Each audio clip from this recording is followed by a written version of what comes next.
Ini dari judul dulu, seperti biasa, karena setiap judul biasanya kita coba kasih prolognya dulu. Berkeinginanlah, kata beliau, untuk memperbanyak haji dan umrah. Kata penulis, Anda dapat menambah kebaikan dengan cara berkeinginan untuk memperbanyak haji. Ya, kalau bahas haji berarti umrah juga di dalamnya. Banyak salafus salih, maksudnya orang-orang terdahulu sebelum kita yang salih, berkeinginan untuk memperbanyak haji dan umrah. Jadi bukan mengerjakan sekali, tapi menjadikan sebagai rutinitas programnya gitu ya. Karena memenuhi seruan Nabi Muhammad sallallahu alaihi wasallam, "Walaysa lil hajjatil mabrurati thawabun illa al-jannah." Dan tidak ada balasan ya bagi haji yang mabrur kecuali surga. Artinya ibu pulang dari Mekah selepas haji, dan haji itu hanya 6 hari saja. Dari tanggal 8 sampai tanggal 13. Cuma memang kita nggak bisa milih yang 6 hari saja ya. Karena peraturan pemerintah Saudi, ibu harus masuk kalau tidak salah tanggal 4 Zulhijjah. Sementara haji itu mulai tanggal 8. Berarti 4 hari sebelum haji kita sudah harus masuk. Itu biasanya penerbangan terakhir. Ya. Jadi memang kita paling minimal bisa 9 hari. Kalau mau setelah haji tanggal 13 langsung pulang gitu ya. Jadi memang walaupun dia 6 hari tapi minimal program biasanya 9 hari. Kalau programnya normal itu biasanya kalau ONH Plus atau travel sekitar 21 hari. Kalau pemerintah bisa lebih dari itu. Lebih dari 1 bulan. Ya. Nah semua ini program 6 hari itu haji. Kalau kita ikhlas karena Allah subhanahu wa ta'ala, rezeki yang kita gunakan halal, maka ibu akan pulang membawa tiket VIP ke surga. Karena dikatakan tidak ada balasan haji yang mabrur yang mengikuti syarat dan rukun-rukunnya kecuali surga gitu ya. Dikatakan seorang tabi'i Sa'id bin Musayyab telah melaksanakan haji sebanyak 40 kali. Ya, Sa'id bin Musayyab ini salah satu ulama salaf dulu, ulama tabi'in, muridnya Abdullah bin Umar, Abdullah bin Abbas ya. Jadi generasi yang hidup dengan Nabi, ibu-ibu sekalian disilakan dengan tabi'in. Yang hidup dan belajar dari para sahabat namanya, yang belajar dari Nabi namanya sahabat, yang belajar dari sahabat Nabi setelah Nabi meninggal namanya tabi'in. Nah generasi tabi'in yang datang setelah para sahabat atau setelah Nabi SAW meninggal ini, salah satu tokohnya namanya Sa'id bin Musayyib rahimahullah, beliau haji 40 kali. Artinya hampir setiap tahun, setiap haji mereka selalu pergi ke sana. Ada juga ulama salaf yang lain di buku kita tidak disebutkan, tapi namanya Zakwan ibn Kaisan rahimahullah. Julukannya Taus. Taus itu burung merak. Karena orangnya tampan, bersih, pintar, kaya, berkumpul semua kebaikan pada orang ini, maka diberikan julukan oleh orang yang hidup semasanya dengan ya, Taus, burung merak. Maka dia juga sama melaksanakan haji kurang lebih 40 kali. Bahkan salah satu doanya dia minta agar wafat pada saat haji. Dan setelah hari Arafah tanggal 9 Zulhijjah, di tanggal malamnya, di malam Muzdalifah beliau meninggal dunia. Nanti akan kita sebutkan salah satu keutamaan orang meninggal kalau haji dan umrah, itu akan dicatatkan pahala haji dan umrah sampai hari kiamat. Kalau dia meninggal dalam kondisi pelaksanaan ibadah ini. Toh juga kita akan meninggal. Tapi kalau dia tutup dengan lagi melaksanakan ibadah ini berarti husnul khatimah. Itu akan mendapatkan pahala haji dan umrah sampai hari kiamat. Nanti akan kita jelaskan hadisnya. Begitu juga dengan Atha bin Abi Rabah, salah satu ulama besar di Mekah, yaitu dari generasi tabi'in. Allah kasih dia umur 100 tahun, dia 70 kali haji. Ya, jadi 70 tahun itu tiap tahun dia ulangi hajinya. Nah seperti itulah. Jadi memang para orang-orang terdahulu ini mengulang-ulangi ibadah haji dan umrah. Kalau kita mundur lagi sebelumnya, para sahabat juga melakukan hal yang sama. Bahkan istri Nabi Aisyah radhiyallahu anha setelah Nabi SAW meninggal itu melakukan ibadah umrah beberapa kali. Ya, ini berarti menandakan memang melaksanakan ibadah ini bagian daripada yang dicontohkan. Kemudian poin 15, penulis ingin mengerucutkan ke pilihan umrah. Kalau ibu punya pilihan umrah dalam 1 tahun bisa umrah berapa kali, bagus. Tapi kalau cuma setahun sekali, maka ibu pilih bulan Ramadan. Karena bulan Ramadan pahalanya lebih besar daripada bulan-bulan yang lainnya. Nah di situ disebutkan poin nomor 15, berumrahlah pada bulan Ramadan. Kata penulis, Anda dapat menambah kebajikan dengan cara melaksanakan umrah pada bulan Ramadan berdasarkan sabda Nabi SAW, umrah fi Ramadan taqdi hajjatan ma'i. Umrah di bulan Ramadan sama pahalanya dengan berhaji bersamaku. Jadi umrah sepanjang tahun selain Ramadan itu pahala umrah saja, tapi kalau Ramadan maka ibu dapat pahala haji plus bersama Rasulullah sallallahu alaihi wasallam. Sudah dikatakan yakni pahala umrah di bulan Ramadan setara dengan pahala haji bersama Nabi. Kalau ada yang bilang misalnya, tapi Ustaz saya sibuk sekali, saya tidak bisa meluangkan waktu untuk berlama-lama misalnya kalau Ramadan, kena urus suami, mungkin ada pekerjaan dan segala macam. Maka kami berikan solusinya, biasanya kami di travel bisa buatin paket singkat ya. Misalnya ibu berangkat hari ini Ramadan jam 9 pagi, biasanya ada penerbangan Garuda, tiba di Jeddah itu sekitar jam 5 sore. Jadi sebelum buka puasa tiba. Bisa umroh hari itu, kalau ibu mau pulang besoknya bisa. Artinya cuma sehari. Kalau orang hanya mengejar keutamaan umroh Ramadannya dan dia sangat sibuk. Atau misalnya pilihnya hari Sabtu pulang hari Ahad.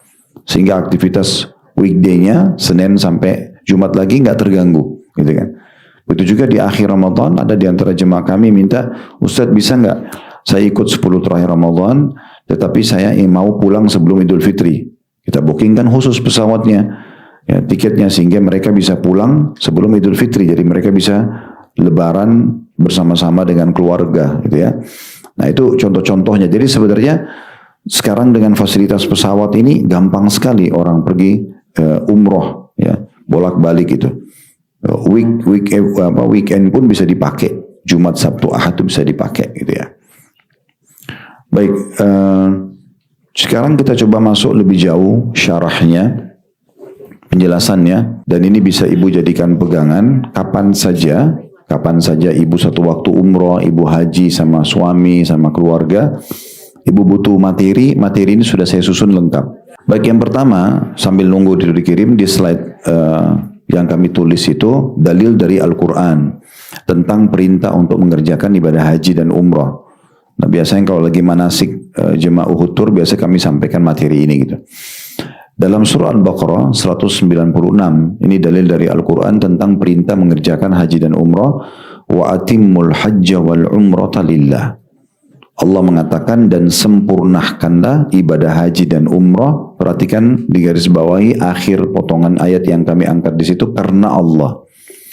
Artinya kalau ibu mau dapat pahala maksimal, lupakan semua selain daripada Allah Subhanahu wa taala. Kayak misalnya hanya seremoni saja, ya kan, untuk meramaikan bersama teman-teman karena semua teman-teman berangkat umroh, ayo rame-rame yuk misalnya kita pergi. Itu sayang banget kalau cuma itu niatnya. Atau testimoni mau coba-coba ya. Enak gak sih umroh Ramadan? Enak gak sih umroh kalau musim dingin atau musim panas? Atau niatnya mau belanja. Karena di Mekah lagi viral apa nih ya. Nanti mau beli gitu kan. Atau hanya sekedar mau coba hotelnya. Karena lagi diviralin. Hotel ini ada terasnya view ke Ka'bah lah atau apa gitu. Contoh misalnya. Itu sayang banget kalau cuma itu niatnya.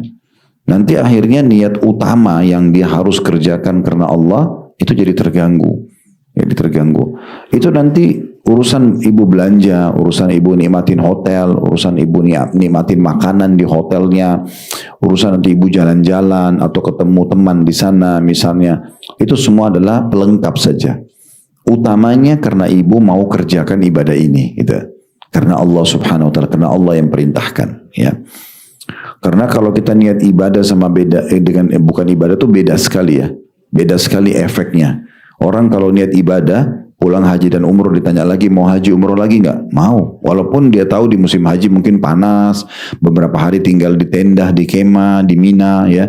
Tapi tetap dia mau kerjakan. Tapi kalau niatnya bukan ibadah, ditanya lagi mau umroh lagi nggak? Bapak Ibu sekalian, enggak, nanti aja. Udah cukup sekali. Gitu. Oleh karena itu ayat Al-Baqarah 196 ini penting sekali. Sempurnakan, artinya dari awal Bapak Ibu daftar sampai nanti selesai umrah atau haji itu semua karena Allah. Setiap ada bisikan syaitan untuk berbangga-bangga, untuk pamer, ria, itu ditepis semuanya. Ya. Kalau ibu dan bapak, misalnya saya singgung bapak-bapak ini mungkin karena ada online ya di media kita, walaupun di sini tidak ada yang hadir, maka kalaupun ibu dan bapak sekalian butuh dokumentasi keluarga, oke lah, dokumentasi disimpan pribadi misalnya. Tapi kalau pura-pura, misalnya depan Ka'bah ngangkat tangan seakan-akan berdoa, suruh temannya foto, nah kira-kira untuk apa ini? Kan gitu. Kira-kira untuk apa? Untuk orang bilang, oh ya lagi berdoa ya depan Ka'bah. Padahal dia sendiri nipu dirinya, dia nggak berdoa, ya. Kemudian juga ada niat untuk pamer, untuk apa? Kan gitu. Tapi kalau seseorang memang dia dokumentasi dengan keluarganya, dengan teman-temannya, kebetulan dekat Ka'bah. Saya biasa kalau selesai tawaf dan sholat di belakang makam Ibrahim sama jemaah Uhud, saya panggil mereka.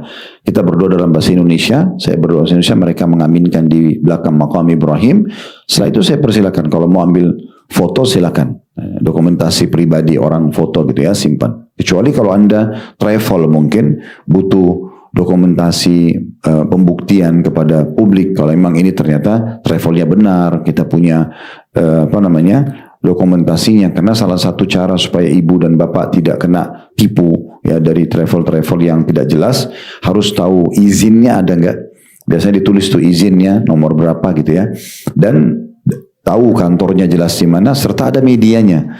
Nah media itu penting karena kalau ada media dan banyak sekali cuplikan yang upload sama mereka, berarti menandakan aktif ya gitu. Nah seperti itulah supaya tidak terjadi hal-hal yang tidak diinginkan. Kemudian dari hadis Nabi SAW, dari sunnah, kata Nabi Muhammad SAW itu di slide nomor 3 ya, khudu anni manasikakum fa inni la adri la'alli alla ahujja ba'da hajjati hadhihi.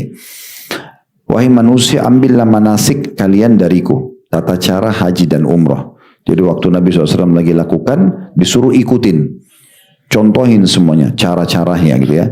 Karena sesungguhnya aku tidak mengetahui, mungkin saja aku tidak berhaji setelah tahun ini. Karena memang itu dikenal dengan haji wada, haji pertama sekaligus haji terakhirnya Nabi Muhammad SAW. Jadi memang Allah Subhanahu Wa Taala memang izinkan nabinya untuk melaksanakan ibadah haji dan memimpin cuma sekali. Karena setelah pulang haji beliau sakit dan beliau wafat alaihi salatu wassalam. Kemudian juga dalil, tapi di sini kita sedang membahas tentang masalah dalil adanya perintah umrah dan haji ya. Kemudian di bawahnya ada hadis juga, al-umratu ilal umrati kafaratun lima bainahuma wal hajju mabrurun laisa lahu jazaa ilal jannah. Kata Nabi SAW, antara umrah yang satu dengan umrah yang lainnya. Nah berarti kan dianjurkan untuk kerjain dari umrah ke umrah lagi, dari haji ke haji lagi. Karena Nabi bilang antara umrah dengan umrah yang setelahnya akan menghapus dosa-dosa di antara keduanya. Misalnya ibu umrah tahun lalu, sekarang ibu umrah lagi. Berarti dosa-dosa dalam satu tahun itu dibersihkan dengan umrah yang sesudahnya. Dan haji yang mabrur, maksudnya mengikuti syarat dan rukun-rukunnya, tidak ada balasan kecuali surga. Kemudian selanjutnya ada penjelasan yang perlu kita garis bawahi di slide nomor 4 ya. Di situ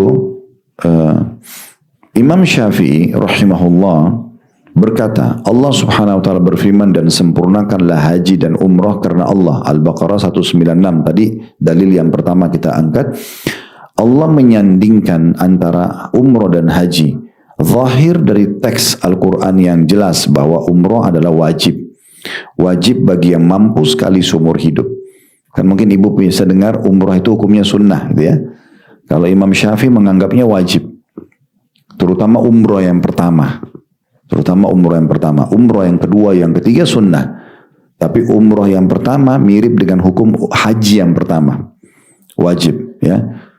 Ini pendapat beliau karena beliau mengatakan terbukti dalam surah Al-Baqarah Allah menyandingkan, menyamakan antara umrah sama haji, sempurnakan haji dan umrah karena Allah, nah gitu ya.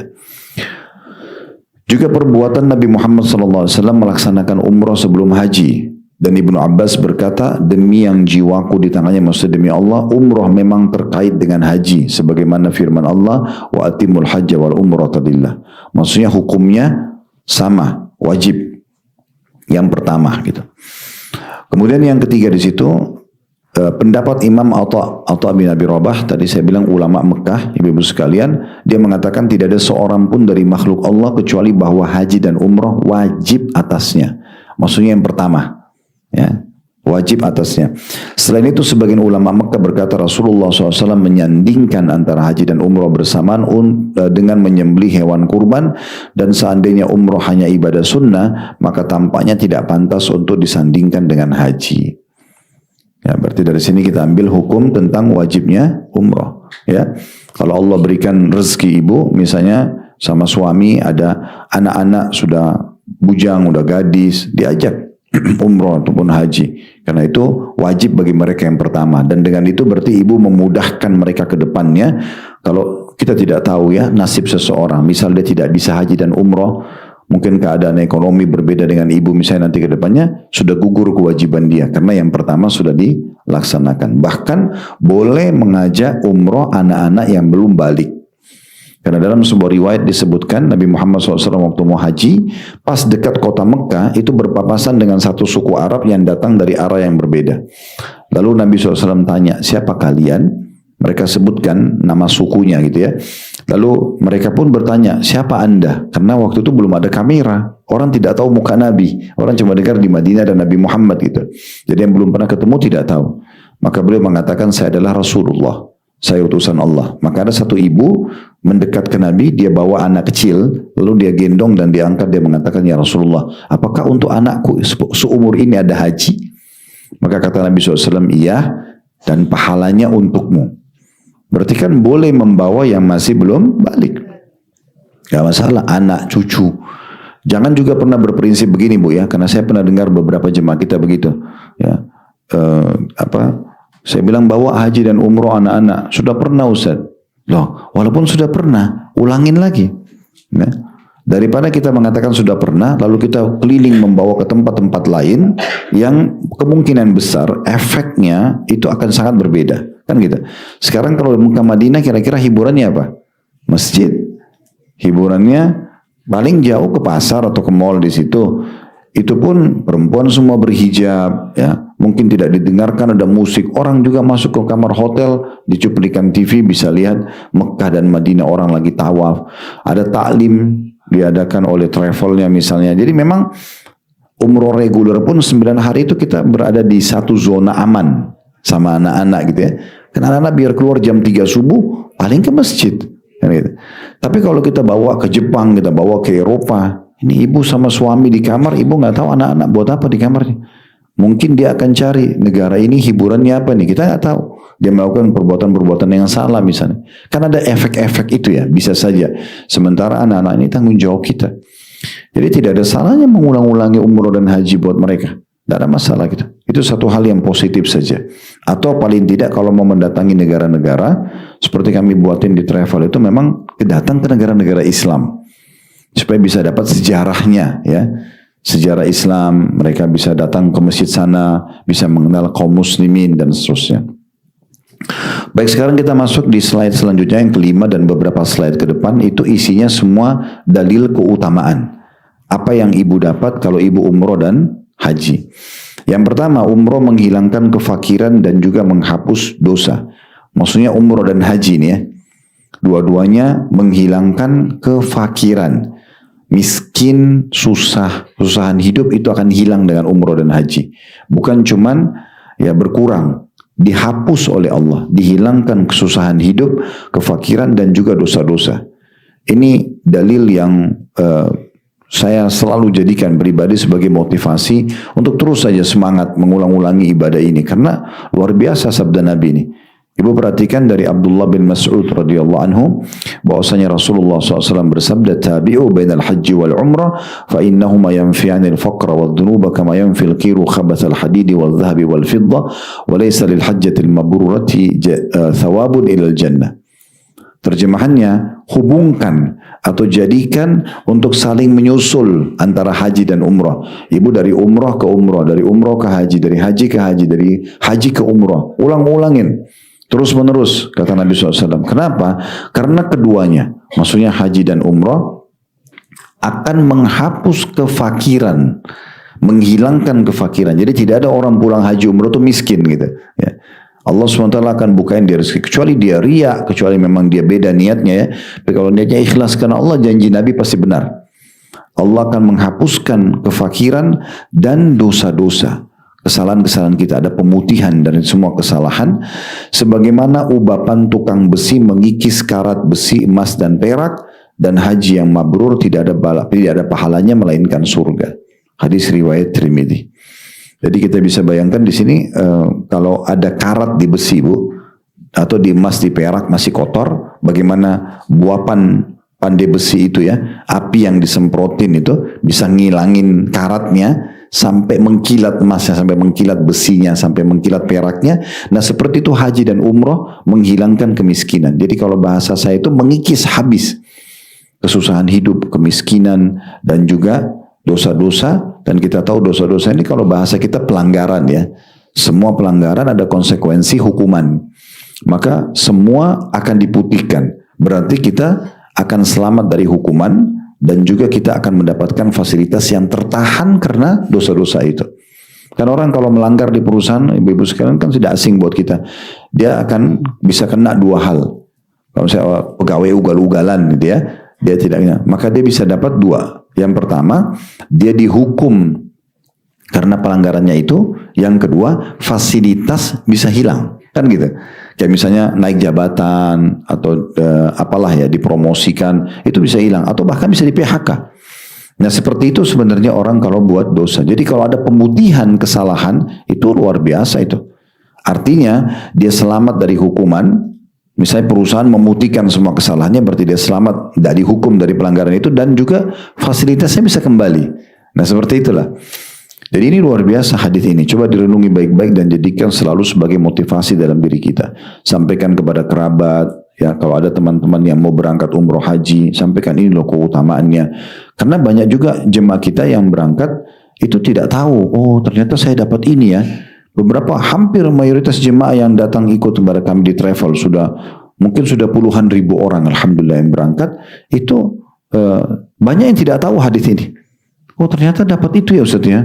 Gitu, jadi keutamaan besar banget itu. Kalau ini kita mau pertemukan dengan uang yang kita keluarkan tidak ada nilainya. Karena saya juga perlu garis bawahi ya ibu-ibu sekalian, travel itu hanya fasilitas. Sebenarnya mereka itu cuma fasilitas, mereka hanya digunakan jasanya. Tapi hakikat daripada perjalanan ibu itu adalah ibadahnya sendiri. Umrah ataupun hajinya karena Allah Subhanahu wa ta'ala. Selanjutnya hadis Nabi SAW, al-umratu ila al-umrati kafaratun lima bainahuma wal hajjul mabrur laisa lahu jaza' minal jannah. Antara umrah dengan satu dan umrah yang sesudahnya, ini tadi sudah kita sebutkan hadisnya tapi saya ulangi di sini. Itu akan menghapus dosa-dosa di antara keduanya, dan haji mabrur tidak ada balasannya melainkan surga. Tadi sudah kita paparkan di slide-slide pertama ini ya. Kemudian hadis yang lain, hadis itu riwayat Bukhari Muslim. Hadis yang lain riwayat Tirmidzi, kata Nabi SAW, wa ma min mu'minin yadhallu yawmahu muhriman illa ghabati syamsu bidunubihi. Tidaklah seorang mukmin yang sepanjang harinya dalam keadaan ihram, melainkan matahari terbenam dengan membawa dosa-dosanya. Jadi kalau perempuan kan memang ihramnya lengkap pakaian ibu ya. Ibu pakai semua, yang terbuka hanya wajah dan telapak tangan. Kaki harus ditutup karena itu aurat. Ditutup. Nah, kalau ibu sudah niatkan ihram, anggap ibu jalan dari Madinah ke Mekah. Kan lewat Bir Ali ya. Kalau pakai bus sekitar 5-6 jam dari Madinah, kalau pakai kereta Haramain, kereta cepat sekarang itu sekitar 2 jam 47 menit. Kurang lebih hampir 3 jam lah. Nah selama itu ibu niat ihram, lalu ibu masuk ke hotel Mekah misalnya, ibu masih bersih-bersih dulu, habis itu ibu umrah, semuanya itu jam-jam yang kita lalui, nanti pada saat terbenam matahari, karena kita tadinya dalam kondisi berihram, akan membersihkan dosa-dosa kita. Sama tadi berarti manfaatnya ya, kita akan, kalau diputihkan kesalahannya berarti ibu akan selamat dari hukuman, konsekuensi dari dosa itu, dan juga fasilitasnya akan dikembalikan. Kemudian yang kedua yang ibu bisa dapatkan, ibu kalau umroh dan haji menjadi tamu Allah.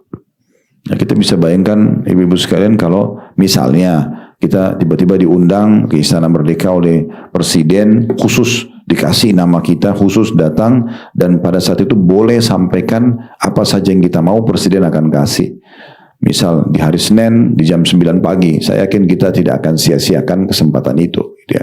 Padahal sebenarnya mungkin Presiden juga manusia biasa seperti kita, mungkin beliau hanya bisa memenuhi 1-2 hajat kita.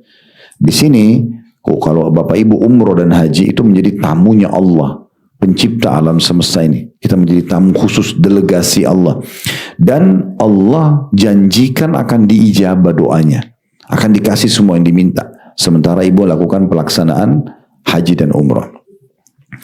Beranjak daripada hadis Nabi SAW diriwayatkan oleh Ibnu Majah dan dihasankan oleh Syekh Albani. Itu bisa dilihat di slide nomor 7 ya. Al-hujjaju wal-ummaru wafdullah da'ahum fa'ajabu wa sa'aluhu fa'atahum. Para jemaah haji dan jemaah umrah adalah delegasi Allah, tamu-tamu Allah. Allah memanggil mereka lalu mereka pun memenuhi panggilannya. Dan mereka memohon kepadanya, N-nya besar kata ganti Allah, maka Allah pun memberi mereka. Jadi di sini tolong ibu garis bawahi 2 poin ya. Poin yang pertama adalah dikatakan Allah memanggil mereka. Sekarang pertanyaan, bagaimana ibu dipanggil oleh Allah? Panggilan Allah ini kita kasih contoh yang lain dulu bu, supaya ibu mudah faham. Sholat misalnya. Dari mana ibu tahu kalau Allah sudah suruh ibu kerjakan sholat? Dari azan kan gitu. Nah, azan ini bu sebenarnya bukan panggilan muadzin. Karena mau orang Arab, mau orang Melayu, mau orang hitam dari Afrika, mau orang bule di Amerika, azannya sama. Allahu Akbar, tutup juga dengan la ilaha illallah, sama. Berarti mereka ini hanya petugas kan? Yang panggil sebenarnya siapa? Allah. Nah itu, fahami itu. Kalau ibu faham, oh azan itu panggilan dari Allah, ibu tidak akan meninggalkannya. Karena ibu tahu ini panggilan dari Allah. Selama ini azan kita dengar, ya udah nanti aja deh. Karena kita bukan fahamnya itu. Yang panggil kita itu Allah. Ya, ibu kalau lihat orang miskin, lalu ada hati kita tergerak mau membantu, itu dari Allah. Allah menyuruh para malaikat untuk menggerakkan hati kita. Nah sama juga dengan haji dan umroh. Sebenarnya ibu dapat informasi dari keluarga, mereka cerita umroh, pulang umroh, atau ibu kebetulan lihat cuplikan gak sengaja tentang Masjidil Haram, atau ibu misalnya dapat penawaran dari sebuah travel. Ini berpikir positif, gitu kan? Karena sebenarnya ibu bisa tolak, bisa terima. Tetapi yang membuat informasi itu sampai kepada Anda, itu bukan karena travelnya, bukan karena teman atau kerabat yang menyampaikan. Memang Allah mau sampai kepada Anda. Tergugah nggak sih untuk menjawab panggilan itu? Ya, karena Allah tidak akan datangkan malaikat kepada kita, ayo umroh. Ya udah, sampai kepada kita informasi sebagaimana azan tadi. Kita dapat brosur, kita dapat panggilan, kita dapat penawaran. Semua itu berarti panggilan dari Allah Subhanahu wa taala. Tinggal kita mau atau tidak. Di sini makna delegasi ini dalam sekali bu ya. Sebenarnya saya melihat pribadi umroh, haji, kemudian jihad ya, itu semua seperti satu ujian juga dari Allah Subhanahu wa taala yang Allah mau menguji kita. Dilihat kita ini mau nggak sih? Karena kalau ibu lihat persentase orang yang berangkat haji dan umroh itu mayoritasnya orang tidak mampu. Jangan pikir orang mampu ya. Kalau kita persentasekan 100%, mayoritasnya itu orang tidak mampu. Jadi orang yang pergi haji, orang yang pergi umroh itu tidak semua orang mampu. Ada orang yang banyak orang berangkat itu karena tabungan yang sudah lama sekian tahun ditabung sama dia. Bukan orang yang mungkin kayak ibu dan bapak yang mungkin kebetulan punya tabungan bisa berangkat setiap saat. Kenapa mereka bisa berangkat? Karena mereka menjawab panggilan itu. Dia terus jadikan sebagai doanya, dia terus jadikan sebagai tekadnya. Akhirnya Allah mudahkan. Berapa banyak orang yang mampu, uangnya ratusan miliar, tapi nggak pergi-pergi ke sana. Karena memang dia tidak, sudahlah, apa sih itu? Paling promosi, paling itu dan gini. Jadi dia tidak berpikir itu sebuah panggilan. Kan gitu. Ini sayang sekali. Sementara hadis kita menjelaskan memang orang-orang yang haji dan umrah itu adalah delegasi, undangan Allah Subhanahu wa taala, undangan Allah. Kemudian Ibnu Umar dalam riwayatnya dikatakan al-ghazi fi sabilillah wal hajj wal mu'tamir wafdullah da'ahum fa'ajabu wa sa'aluhu fa'atahum. Orang yang berperang di jalan Allah, orang yang berhaji dan orang yang berumrah adalah para delegasi Allah. Allah memanggil mereka lalu mereka pun memenuhi panggilannya dan mereka memohon kepadanya. Ini bagian kedua tadi dari hadis yang sebelumnya yang saya bilang ada dua hal yang ibu garis bawahi. Bagaimana kita fahami ibu diundang oleh Allah. Dan yang kedua adalah ternyata dengan kita menjawab undangan Allah dijamin doanya diterima. Mereka memohon kepadanya, N-nya besar kata ganti Allah. Dan dia pun, D-nya sengaja saya besarkan karena kata ganti Allah. Dia pun mengabulkannya. Diriwayatkan Ibnu Majah. Artinya selama perjalanan ibu umrah atau haji itu dijamin diterima doa-doanya. Nah, makanya harus kita mengontrol juga lisan kita Bu ya. Hati-hati dengan kalimat-kalimat yang buruk atau bercanda tapi sebenarnya itu menjatuhkan diri kita sendiri atau mengucapkan doa-doa yang tidak baik. Itu selama perjalanan hati-hati sekali karena harus kita ucapin yang baik. Dan bilang kayaknya saya tidak akan sembuh, kayaknya saya selalu ribut rumah tangga, tapi balik semuanya. Ya Allah bahagiakan saya, ya Allah panjangkan umur, ya Allah sembuhkan penyakit. Karena semua itu menjadi doa yang mustajab. Di dalam hadis yang lain kata Nabi SAW, wafdullahi thalathatun al-hajj wal-mu'tamir wal-ghazi. Delegasi Allah ada 3, orang yang haji, orang yang umrah, dan orang yang berperang di jalan Allah. Orang yang berperang di jalan Allah. Ya, ini poin penting sekali. Saya pernah ketemu dengan satu jemaah dari Malaysia akhir Ramadan.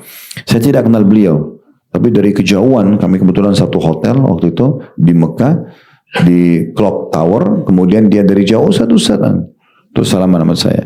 Saya sering dengar ceramah Ustaz di media. Oh ya, terima kasih Pak. Mudah-mudahan Allah ikhlaskan ya kita semua ya. Terus dia bilang, oh saya dari Malaysia. Oh ya. Kebetulan dia rupanya setelah pas akhir Ramadan kami baru kenalan lebih jauh. Dia seorang datuk di sana, seorang pejabat. Tapi dia cerita sama saya, dia bilang Ustaz, dia tunjuk istrinya sama anaknya Ustaz, ada 3 orang. Dia bilang, saya sama ini istri anak saya ini sebenarnya waktu mau berangkat Ramadan ini itu nggak punya duit, dia bilang, nggak punya uang. Tapi saya mendengar ceramah potongan Ustaz, coba selalu mohon sama Allah, minta, karena ini memang undangan. Allah undang siapa yang mau, Allah gerakin hatinya, Allah mudahkan dia jalan. Tapi Allah lihat hatinya besar gak sih untuk ke sana. Kalau cuma setengah-setengah, nanti Allah gak kasih gitu. Maka saya dengar itu lalu saya bertekad, pokoknya saya terus berdoa. Dan beberapa hari sebelum kami berangkat itu Allah datangkan rezeki, saya tidak tahu dari mana sehingga kami bisa berangkat sekeluarga. Itu salah satu pengakuan orang sendiri yang sampaikan kepada saya. Jadi bukan hanya teori, ya secara dalil kita sampaikan, tapi memang ada orang yang praktikin dan memang hasilnya seperti itu. Sebagaimana juga saya pernah punya satu jemaah haji, selepas sarapan, dia duduk sama saya, dia mengatakan, Ustaz, boleh nggak saya cerita? Oh ya silakan Pak. Dia ceritalah, dia bilang, saya ini dulu orang tidak mampu. Dia bilang gitu, saya tidak mampu Ustaz. Beberapa tahun yang lalu saja. Terus saya waktu itu punya uang, pilihannya umroh atau saya mulai bisnis. Terus saya pernah dengar ceramah Ustaz, memang saya pernah sampaikan itu. Dan saya bilang, kalau seandainya ada pilihan umroh atau mulai bisnis, saran saya umroh dulu. Kenapa? Karena kita umroh bisa berdoa depan Ka'bah, minta agar Allah mudahkan keberkahan nanti bisnis kita. Apalagi dijanjikan memang umroh dan haji tadi bisa menghilangkan kefakiran, artinya akan datang kekayaan gitu ya, akan datang kekayaan. Maka dia umroh, dia bilang.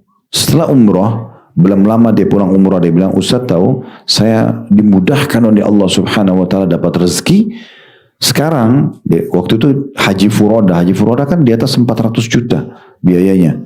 Maka dia bilang, sekarang saya mendapatkan income harian. Bapak itu sendiri harian senilai itu margin bersih ya, senilai dengan biaya umroh. Biaya haji furoda. Berarti dia punya tiap hari 400 juta, satu bulan itu bisa 12 M. Karena dia dapat satu proyek ekspor impor kain kalau tidak salah dari Cina dan berhasil masuk di pabrik-pabrik, akhirnya dia dapat keuntungan begitu.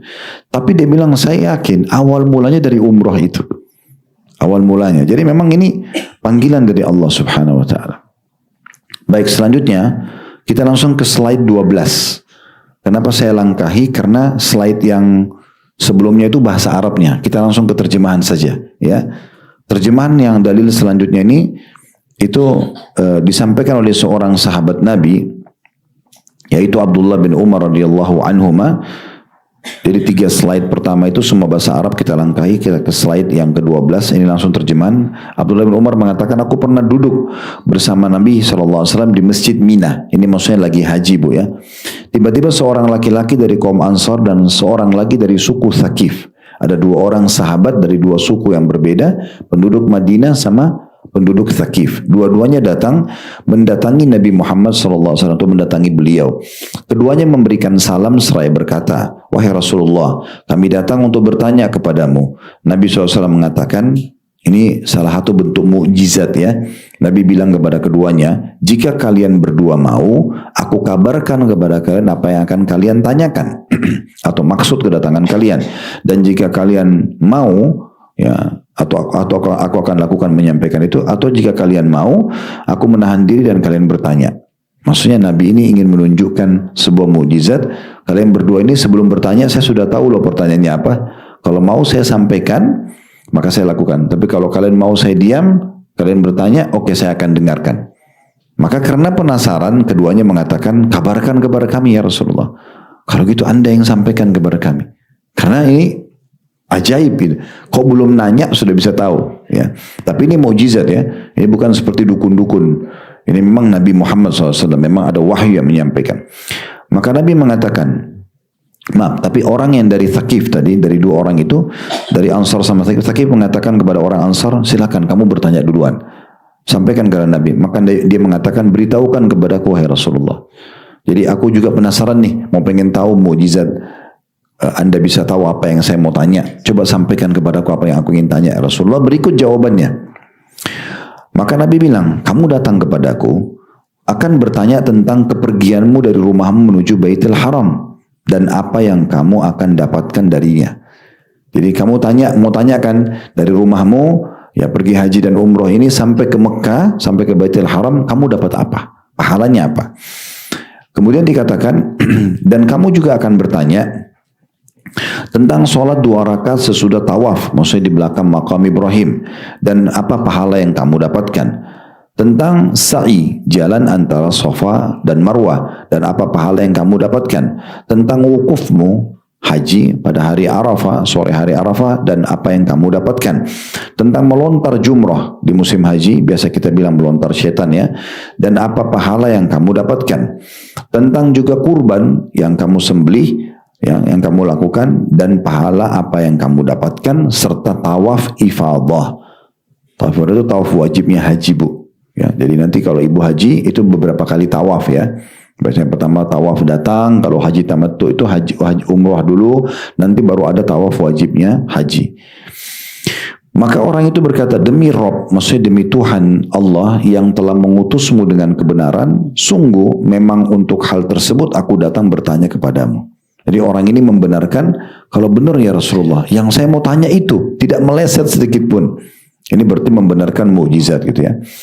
Maka Nabi SAW mengatakan, sesungguhnya apabila kamu pergi dari rumahmu menuju ke Baitul Haram, menuju ke Mekah, maka tidaklah untahmu meletakkan kakinya dan tidak pula mengangkatnya, melainkan Allah mencatat untukmu dengannya satu kebajikan dan menghapus satu dosa. Karena zaman dulu orang pakai unta bu ya. Maka Nabi membahasakan unta. Kalau kita sekarang roda mobil, baling-baling pesawat, roda bus, ya, semua itu tidak ada satu langkah. Ya, kalau unta itu meletakkan kaki dan mengangkatnya kecuali dicatat satu pahala, dihapus satu dosa. Ini berarti kita kalau dari Indonesia 9 jam naik pesawat, baling-balingnya berputar itu berapa pahalanya? Kita naik mobil ke bandara Soekarno-Hatta aja kalau di Jakarta itu berapa banyak, kita udah nggak bisa hitung tuh rodanya, kan sulit hitungnya, tapi Allah punya cara nanti.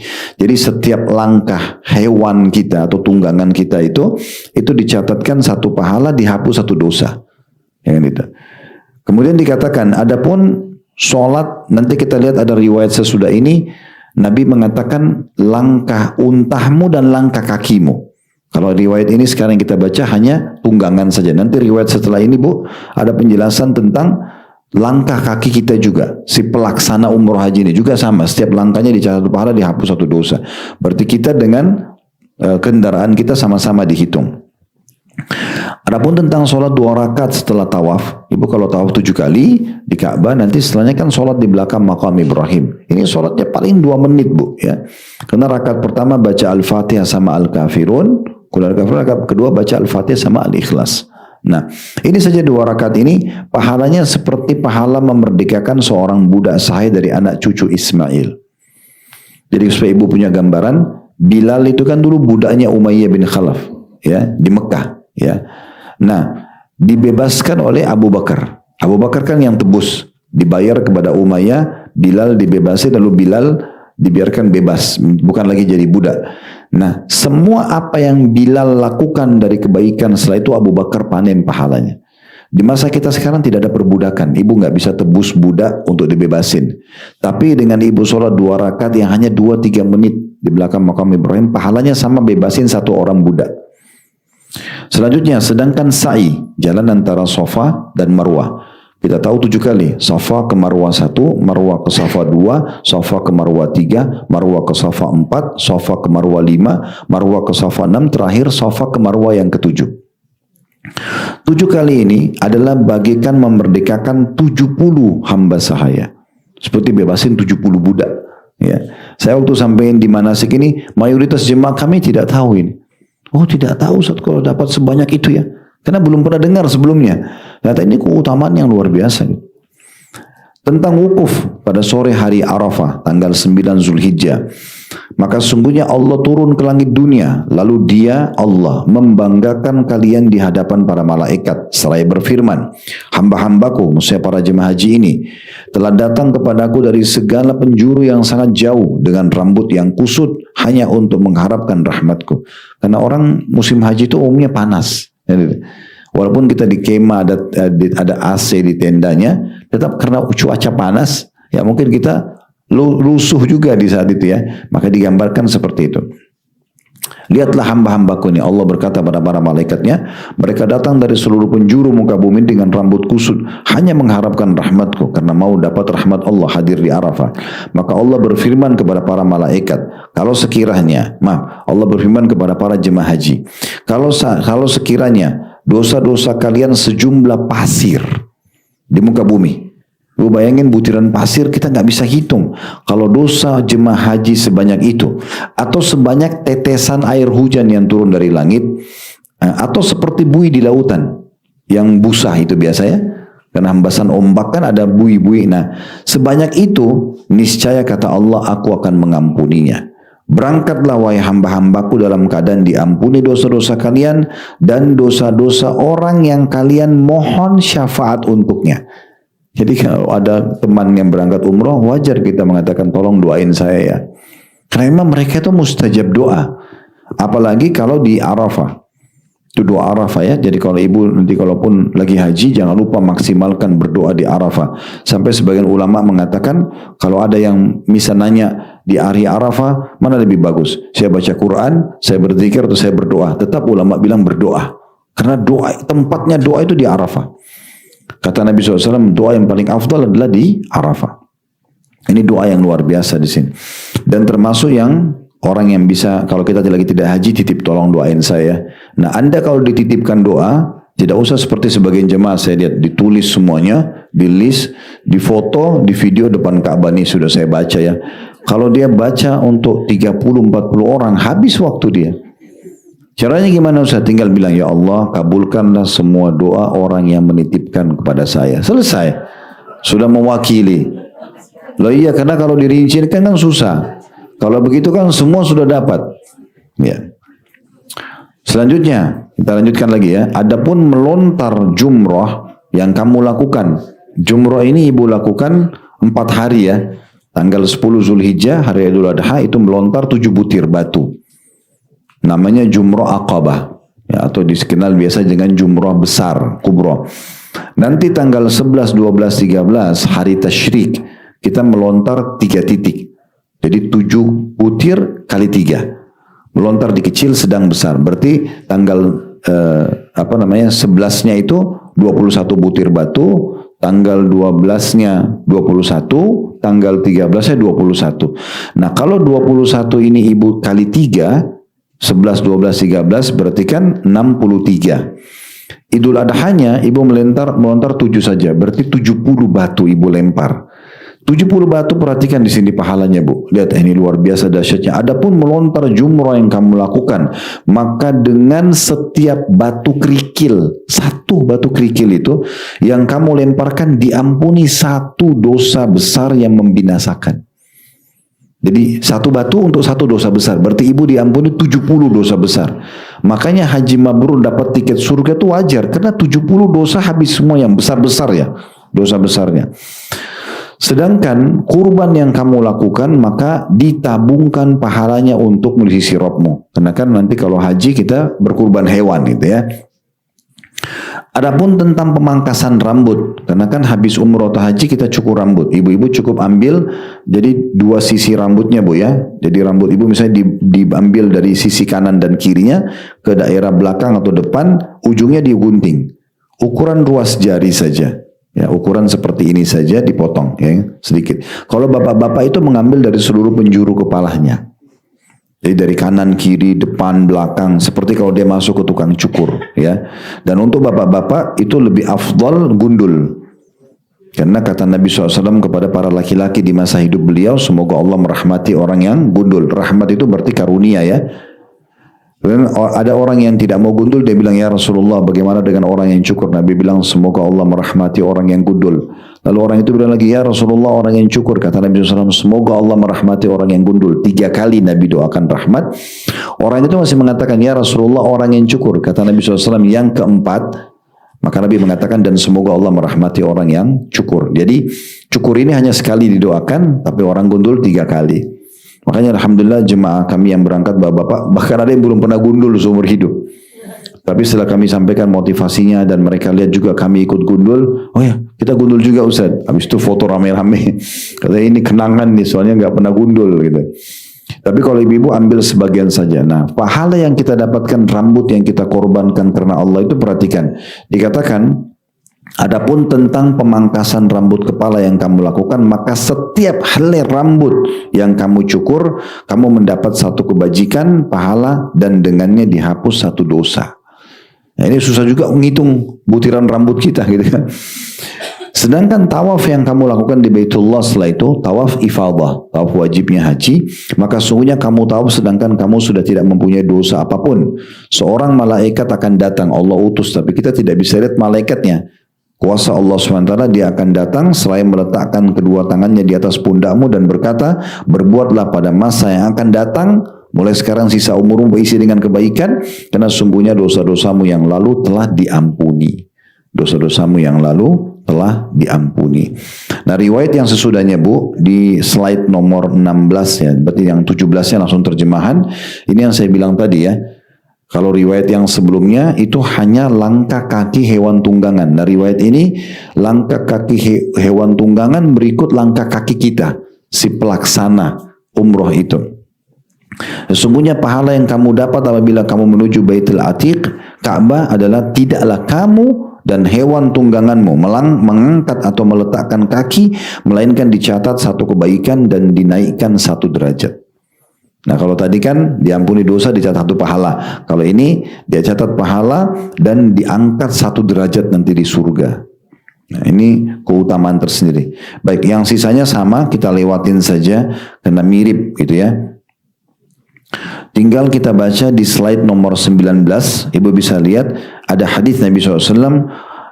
Adapun mencukur habis rambutmu, maka sungguhnya tidak ada satu helai dari rambutmu yang jatuh di muka bumi melainkan menjadi cahaya bagimu pada hari kiamat nanti. Jadi tadi setiap helai dicatat pahala, diampun 1 dosa gitu ya. Sekarang tambahannya nanti rambut yang gugur itu akan datang dalam bentuk cahaya pada hari kiamat. Selanjutnya yang keempat yang ibu bisa dapatkan, ini yang tadi saya sempat singgung sedikit ya. Kalau sampai kita meninggal, ajal datang lagi haji dan umroh, ini keutamaannya. Yaitu sabda Nabi SAW, man kharaja hajjan famat kutiba lahu ajrul haji ila yaumil qiyamah, wa man kharaja mu'tamiran famat kutiba lahu ajrul mu'tamir ila yaumil qiyamah, wa man kharaja ghazian famat kutiba lahu ajrul ghazi ila yaumil qiyamah. Barang siapa yang keluar untuk pergi haji lalu meninggal dunia, ajalnya datang, ya sudah dia meninggal dalam kondisi lagi pelaksanaan ibadah haji. Apa yang dia dapatkan? Maka dicatat baginya pahala orang haji hingga hari kiamat. Misal contoh, kita haji tahun ini, kita meninggal tahun ini, dan kiamat masih 1000 tahun lagi, 100 tahun lagi deh, gak usah 1000 tahun, 100 tahun, berarti ada 100 haji.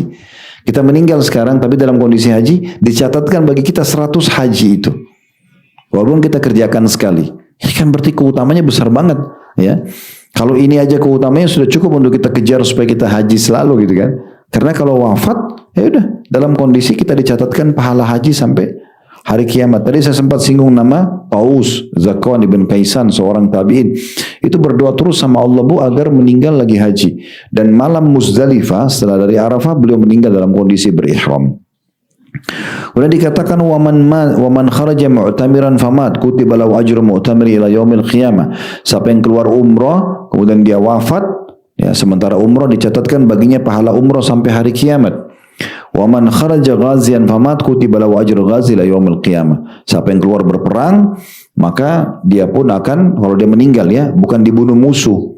Dia keluar ajalnya datang tapi sudah niat perang, dicatatkan baginya pahala berperang sampai hari kiamat. Hadis ini diriwayatkan oleh Abu Ya'la dan Tabarani dan ada di situ ya, kita sudah sebutkan footnote-nya. Kemudian yang kelima, ini yang saya sempat singgung tadi, ibu nggak usah khawatir dengan biaya yang ibu keluarkan. Kapan ibu hitung-hitungan sama Allah, Allah juga hitung-hitungan sama ibu. Tapi ibu kalau tidak hitungan sama Allah, Allah akan mudahkan rezekinya. Selama ibu kalau bersedekah kasih orang, bantu yayasan, bantu masjid, ibu nggak perhitungan, Allah juga nggak akan perhitungan, terbuka rezekinya. Tapi kalau nggak, kayaknya ini 20 ribu aja, jadi 50 ribu, padahal ibu punya kemampuan, ya Allah juga akan hitung-hitungan. Makanya dalam sebuah hadis Nabi SAW mengingatkan sahabatnya Asma binti Abi Bakar, seorang wanita, dan Bilal. Dua-duanya Nabi SAW mengingatkan, jangan kalian perhitung-hitungan dengan Allah, maka Allah akan hitung-hitung juga dengan kalian. Gitu kan? Jadi beri saja. Termasuk untuk biaya perjalanan. Jalan haji dan umroh itu nggak usah perhitungan. Lupakan dulu travelnya, karena travel cuma jasa. Gitu kan? Tapi bagaimana kita memang memberikan fasilitas yang terbaik untuk ibadah kita. Ibu kalau mau berkurban, ibu beli hewan yang terbaik. Ya, ibu kalau mau bangun masjid, ibu bangun masjid yang terbaik.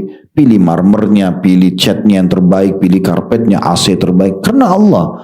Nggak usah pikir siapa yang mau sholat di situ. Semua kita kerjakan karena Allah. Ibu kalau kasih orang miskin makanan, cari makanan yang terbaik, bukan makanan bekas. Semua itu karena Allah, bukan karena orang-orang ini. Sama dengan haji umroh. Sebenarnya buat ibu sendiri. Jadi kadang-kadang kami juga heran, ada sebagian jemaah datang sengaja cari di travel kami paket yang paling murah padahal orang mampu. Akhirnya nanti tiba di sana capek karena hotelnya sedikit agak jauh, fasilitas hotelnya lebih sederhana, mungkin dia biasa pakai hotel bintang 5. Ini sayang banget. Kenapa nggak biayai diri sendiri? Perhatikan, apa keutamanya kalau kita keluarkan biaya buat diri kita sendiri? Kata Aisyah radhiyallahu anha, bahwasanya Rasulullah SAW pernah bersabda kepada beliau waktu saat beliau sedang umroh. Aisyah sedang umrah. Inna laki minal ajri ala qadri nasabiki wa nafakatuki. Sesungguhnya pahala yang kamu dapat wahai Aisyah sesuai dengan kadar kelelahanmu dan nafkah yang kamu keluarkan. Jadi ibu keluarkan uang itu akan ada tambahan pahala. Tambahan pahala. Begitu juga dalam riwayat yang lain, innama ajruki fi umratuki ala qadri nafakatuki. Sesungguhnya wahai Aisyah, pahala yang kamu dapatkan dari umrahmu adalah sesuai dengan nafkah yang kamu keluarkan. Jadi uang yang kita keluarkan. Ibu bisa bisnis kelas. Ibu bisa hotel bintang 5, bintang 5. Kenapa nggak pakai yang terbaik? Istirahatnya cukup. Makan yang international food board, ya. Kami begitu juga di Uhud Tour kami buat semuanya full board supaya jemaahnya makan pagi, makan cukup, layak, dan akhirnya sehat. Akhirnya pergi sehat, pulang sehat, ibadahnya juga lancar. Daripada kita perhitungan, akhirnya kita susah, makannya susah gitu kan, terus berkeluh kesah, gerutu, akhirnya di sana sementara ibadah jadi nggak nyaman. Nah untuk apa semua ini terjadi? Ya sementara Allah Subhanahu Wa Taala akan menggantikan. Nah itu poin juga pesan penting ya untuk dipahami. Yang keenam, umroh dan haji itu sama dengan pahala jihad. Terutama bagi ibu-ibu. Karena ibu-ibu mungkin tidak mungkin ke medan perang. Yang hadir medan perang biasanya laki-laki gitu. Tapi ibu kalau umroh sama haji itu sama dengan ibu sedang berjihad. Nah begitu hadisnya ya. Saya tulis itu jihadnya para wanita adalah haji dan umrah. Dinukil oleh Imam Bukhari dan Ibnu Khuzaimah juga. Aisyah berkata, qultu ya Rasulullah, hal ala nisa'i min jihad? Qala alaihinna jihada la qitala fi al-hajj wal umrah. Setelah Aisyah mendengarkan keutamaan berperang jihad, dia pun mengatakan, ya Rasulullah, apakah wanita juga ada jihadnya? Enak benar laki-laki pergi medan perang. Ibu kalau belum pernah dengar keutamaan perang bu ya, siapapun yang tersentuh, kata Nabi SAW, dua telapak kaki yang tersentuh debu medan perang, pernah ikut sebentar saat kena debu medan, pasti debu ada di medan perang, itu tidak akan disentuh oleh api neraka. Itu keutamaan luar biasa. Sesaat saja di medan perang, sesaat saja, itu lebih baik daripada ibadah malam Lailatul Qadar di depan Hajar Aswad. Begitu dalam hadis sahih disebutkan. Jadi keutamanya besar sekali. Kalau ada yang sempat meninggal mati syahid, dia bisa selamatkan 70 keluarganya. Kayak teman-teman kita di Palestina, ya memang begitu orang mati syahid, ya dibunuh, dibom, memang begitu. Tapi dia bisa selamatkan 70 keluarga. Dia tunjuk, kamu ikut saya. Selama muslim, masuk surga sama-sama. 70 orang. Bukan 1-2 orang. Diampuni dosanya, masuk surga tanpa hisab, nggak ada pertanyaan mungkar nakir lagi. Wow, banyak keutamaan. Tapi kalau ibu kan ada kesibukan jaga anak, urus suami, ada tanggung jawab juga. Maka Allah mudahkan ibu. Perhatikan hadisnya. Apa kata Nabi SAW? Aisyah mengatakan, Qultu ya Rasulullah, hal ala nisa'i min jihad? Wahai Rasulullah, apakah wanita ada jihadnya juga? Karena keutamanya besar banget. Kata Nabi SAW, mereka atau diwajibkan kepada mereka jihad yang tidak ada peperangan padanya. Haji dan umrah. Enak banget, naik pesawat, masuk hotel bintang 5, tinggal tawaf sa'i, dapat pahala jihad. Itu kan luar biasa. Juga kata Nabi SAW, jihadul kabiri wal dhaifi wal marati al hajj wal umrah. Jihadnya orang yang lanjut usia, sudah tua, orang yang lemah dan perempuan adalah haji dan umrah. Selanjutnya yang ketujuh, keutamaan umrah Ramadan. Ini sudah kita sebutkan tadi di buku kita. Umrah Ramadan kata Nabi SAW sama dengan haji bersamaku. Ini mungkin slide-nya kita lewatin. Ada beberapa dalil, nanti ibu bisa baca di rumah ya, tentang masalah riwayat-riwayat yang menyebutkan keutamaan umrah Ramadan. Tapi intinya pahalanya sama dengan haji bersama Nabi. Yang ke-8 Bu, langsung ke slide nomor 28 ya. Di situ semua yang mendengarkan talbiyah itu labbaik Allahumma labbaik, labbaik la syarika laka labbaik, innal hamda wan ni'mata laka wal mulk la syarika lak. Ibu kalau baca ini itu biasa mulai dari miqat, tempat niat sampai mau melaksanakan tawaf. Nah semua yang dengar suara ibu, kita tidak tahu Allah sampaikan suara kita kemana, tapi di sisi kanan dan kiri jalan yang kita sedang lewat itu sampai ke penjuru muka bumi, semua nanti akan jadi saksi pada hari kiamat. Kalau orang ini memang pernah melaksanakan haji ataupun umrah. Itu disebutkan dalam riwayat ini. Kata Nabi SAW, wa min mu'minin yulabbi lillahi bil hajj illa syahida lahu ma ala yamini wa shimali ila munqati'il ard. Dan tidak ada seorang mukmin yang bertalbiyah karena Allah untuk berhaji, itu kalau haji umrah juga masuk dalamnya, melainkan ia akan disaksikan oleh apa saja yang ada di bagian kanan dan kirinya hingga ujung tepi bumi. Hadis ini riwayat Tirmidzi dan Ibnu Majah. Yang ke-9, ada kesaksian Hajar Aswad dan Rukun Yamani. Jadi kalau kita bayangkan Ka'bah itu kotak, ada satu sudutnya yang dekat pintu Ka'bah namanya Hajar Aswad yang kita mulai ya mentaslim, mengatakan Allahu Akbar atau Bismillah Allahu Akbar untuk mulai tawaf 7 kali. Sudut yang sebelumnya namanya Rukun Yamani, karena Rukun Yamani itu dia kalau ditarik garis lurus ke sananya itu ke arah Yaman ya. Nah, dua sudut ini akan menjadi saksi bagi orang yang tawaf di situ dan istilam. Istilam itu kayak memberikan isyarat tangan atau ibu mencium Hajar Aswad ya. Itu sesuai dengan hadis kata Nabi SAW, demi Allah, Allah benar-benar akan membangkitkannya Hajar Aswad kelak pada hari kiamat dalam keadaan mempunyai 2 mata dan yang dengannya ia bisa melihat dan lidah yang dengannya dia bisa berbicara. Ia akan memberikan kesaksian bagi siapa yang mengistilamnya dengan hak. Maksudnya mengucapkan tadi Allahu Akbar setiap kali mau tawaf gitu ya. Nah itu juga sama dengan setelahnya hadisnya. Kita lewatkan saja, kita langsung masuk ke slide 31, keutamaan minum air zam-zam. Nah karena salah satu sunnah Bu, ibu kalau selesai sholat di belakang makam Ibrahim, sebelum ke tempat sa'i, itu diingat ya, sebelum ke tempat sa'i itu minum zam-zam dulu. Dan biasa saya pandu jemaah Uhud Tour, travel kami ini, Bapak Ibu tolong minum zam-zam menghadap kiblat, berdoa. Berdoa, karena zam-zam ini termasuk salah satu mustajab doa kalau lagi diminum, ya, atau kalau pada saat mau diminum. Dan menghadap kiblat. Dan Imam Syafi'i mengatakan saya minum zam-zam dengan meminta 3 hal. Yang pertama saya minta agar panahan saya tidak meleset, karena Imam Syafi'i suka berburu. Dan beliau mengatakan setelah minum zam-zam saya berdoa tidak meleset panahan saya. Yang kedua saya minta agar saya menjadi ulama muslimin dan tidak ada yang tidak kenal Imam Syafi'i sebagai ulama. Kemudian yang ketiga saya minta agar masuk ke dalam surga. Dan kami selalu sarankan jemaah Uhud, dan kami berharap ini informasi tersebar kepada seluruh jemaah kita, supaya kami juga dapat pahalanya. Kalau selama di Mekah dan Madinah, jangan minum lagi kecuali zam-zam. Mumpung di sana, harganya murah lagi. Mungkin 10 sampai 15 real itu kalau minta mutawifnya belikan di monitor. Jadi minum teh, minum kopi, minum air biasa di kamar hotel, minum itu saja. Ya, kalau saya tidak tahu kalau travel, dan kalau travel kami siapin botol-botol minum siap untuk semua jemaah bisa dipakai ya. Maka bisa dipakai minum. Jadi mau minum kopi, minum teh, pakai zam-zam aja semua karena zam-zam ini mustajab doa. Dan zam-zam itu banyak sekali keberkahannya dan juga dia bisa berfungsi selain air juga menjadi makanan. Sebagaimana sabda Nabi SAW, innaha mubarakah wa inna ta'amu tu'min wa shifa'u suqmin. Sungguhnya air zam-zam adalah penuh dengan berkah. Ia adalah makanan yang mengenyangkan dan juga obat bagi penyakit. Ya, jadi zam-zam juga bisa ibu usap ya. Di tubuhnya bisa sambil minum, bisa usap wajah gitu ya. Itu bisa. Kemudian juga hadis setelahnya adalah sebaik-baik air di muka bumi adalah air zam-zam karena padanya ada makanan yang memuaskan dan kesembuhan dari segala macam penyakit. Nah ini selebihnya semua kelebihan tentang zam-zam ya. Tinggal di slide 34 itu kata Nabi SAW, ma'u zam-zam lima syuribalah, zam-zam berkhasiat dengan niat orang yang meminum, maksudnya doanya mustajab. Ya.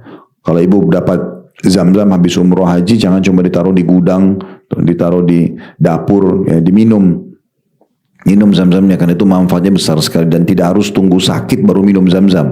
Tapi justru kita minum di saat kita lagi sehat dan minta Allah berikan keberkahan kesehatan. Yang ke-11, ibu dapat keutamaan sholat di Masjid Nabawi dan Masjid Haram Mekah. Nah, ini tidak asing ya, karena kata Nabi SAW, satu kali sholat di masjidku ini sama dengan 1000 dibandingkan tempat lain.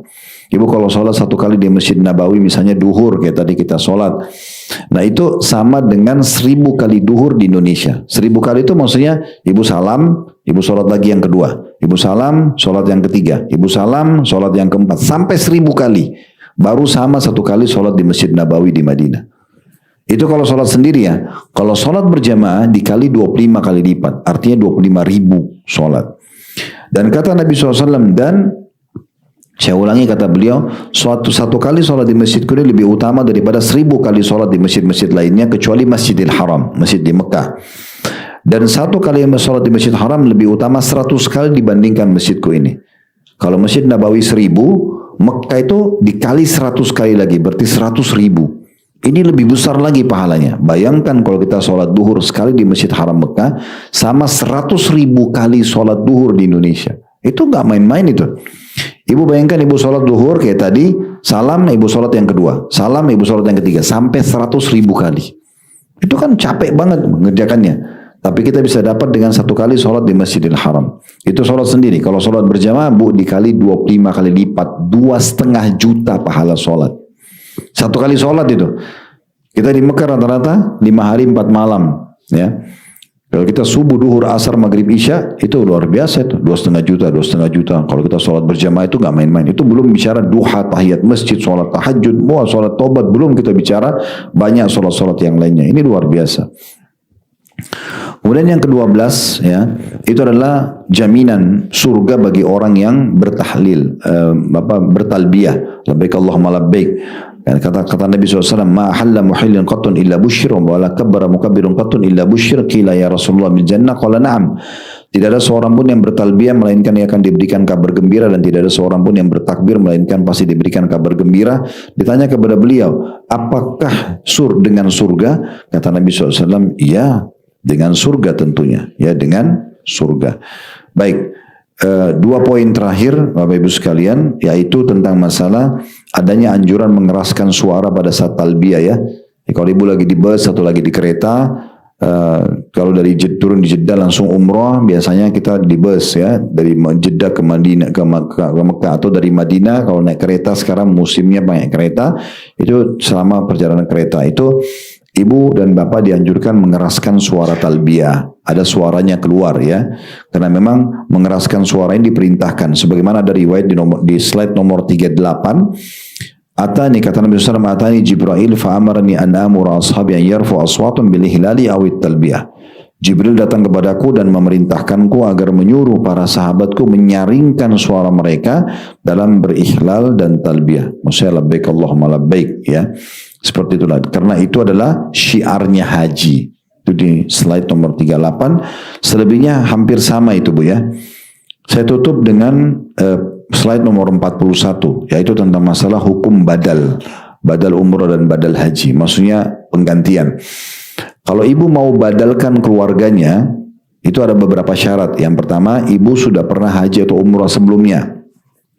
Yang kedua, ya, dan tentu di sini maksudnya kemampuan ya. Yang kedua, orang yang kita mau badalkan itu baik sudah meninggal atau sudah tidak mampu melakukan perjalanan. Kayak sudah terlalu tua, pikun ya, atau dia kena penyakit yang tidak bisa lagi disembuhkan, tidak bisa safar, nah itu bisa dibadalkan. Tapi selalu kami sarankan agar badal umroh ini dilaksanakan oleh orang lain saja. Misal, ibu sepanjang tahun umrohnya hanya bisa sekali, tadi kita bilang kalau bisa di Ramadan. Nah, setiap bulan ibu sebenarnya bisa datang ke travel mana saja, ibu bilang tolong saya titip badal umroh saya. Kayak kami di Uhutur kami buka peluang badal umroh. Nah, titipin badal umroh ya. Jadi setiap bulan kita bisa umrohin orang tua kita yang sudah meninggal, yang sudah tidak mampu lagi berperjalanan, bisa kita dapat pahala umrohnya. Setahun sekali juga kalau mau haji bisa kita badal hajikan. Tentu biayanya jauh lebih murah daripada pelaksanaan ibadah umroh karena tidak ada tiket pesawat, tidak ada hotel.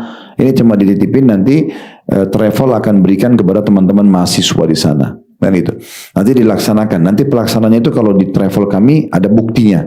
Dia pada saat niat di mikot dibuat videonya. Nanti dia pegang nama, dia sebutin nama orang, misalnya nama Fulan bin Fulan almarhum misalnya gitu ya. Terus dia di mikot niat, dia lagi tawaf, dia lagi sa'i dan dia lagi tahallul. Cukur rambutnya. Itu kalau umroh. Kalau haji diikutin dengan wukufnya di Arafah, jumrohnya, kemudian mabit di Mina. Ini semua dia buat videonya satu rangkaian, nanti akan kami kasih ke Bapak Ibu ini loh, yang kemarin badal umroh atau badal hajinya, dan ada sertifikat yang kami kasih gitu ya. Kalau pelaksanaan bisa. Jadi sebenarnya kita bisa mendapatkan pahala ini walaupun kita sedang tidak melaksanakan ibadah umroh haji, tinggal kita ya titipkan untuk keluarga kita. Selebihnya slide yang ada itu Bapak Ibu sekalian adalah slide tentang tata cara teknis pelaksanaan umroh dan haji di lapangan. Itu tidak kita bahas sekarang karena memang itu bahasan berbeda kalau memang sudah mau melaksanakan ibadah umroh haji. Yang kita butuhkan sekarang adalah keutamaan yang tadi sudah kita butuhkan. Allahu a'lam. Baik, kalau ada benar dari Allah silakan diambil dan diamalkan. Kalau ada salah dari kami tolong dimaafkan dan kami istighfar kepada Allah Subhanahu wa taala. Subhanakallahumma bihamdika asyhadu an la ilaha illa anta astaghfiruka wa atubu ilaik. Wassalamualaikum warahmatullahi wabarakatuh.